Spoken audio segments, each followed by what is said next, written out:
నటి దియా మీర్జా మోడలింగ్లోకి అడుగుపెట్టిన సమయంలో తాను ఎన్నో సవాళ్లు ఎదుర్కొన్నట్లు గుర్తు చేసుకున్నారు. ఆ సమయంలో చేతిలో డబ్బులు లేక ఇబ్బంది పడ్డానని అన్నారు. కుటుంబ సభ్యుల నుంచి అంతగా సపోర్ట్ ఉండేది కాదన్నారు. చాలీచాలని డబ్బుతో జీవితాన్ని కొనసాగించానని తెలిపారు. ఇక 2020లో నేను, ప్రియాంక చోప్రా, లారా దత్తా మిస్ ఇండియా పోటీల్లో పాల్గొన్న విషయం అందరికీ తెలిసిందే. ప్రియాంకకు కుటుంబ సభ్యుల నుంచి ఎంతో సపోర్ట్ ఉండేది. మాకు సపోర్ట్ చేయడానికి ఎవరూ ఉండేవారు కాదు.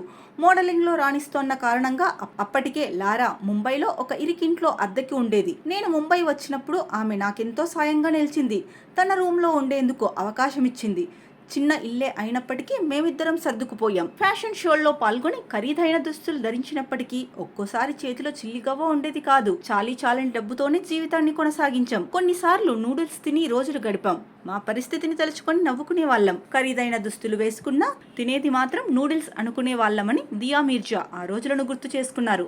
ఇక 2020 మిస్ ఇండియా పోటీల్లో లారా దత్తా విజేతగా కిరీటాన్ని అందుకోగా ఫస్ట్ రన్నరప్ గా ప్రియాంక చోప్రా, సెకండ్ రన్నరప్ గా దియా మీర్జా నిలిచారు. 2001లో విడుదలైన రెహ్నా హై తేరే దిల్ మేతో ఇండస్ట్రీలోకి అడుగుపెట్టారు దియా. అనంతరం ఆమె బాలీవుడ్ లో వరుస సినిమాలు చేశారు. 2021లో విడుదలైన వైల్డ్ డాగ్ అనే తెలుగు సినిమాలో ఆమె నటించారు.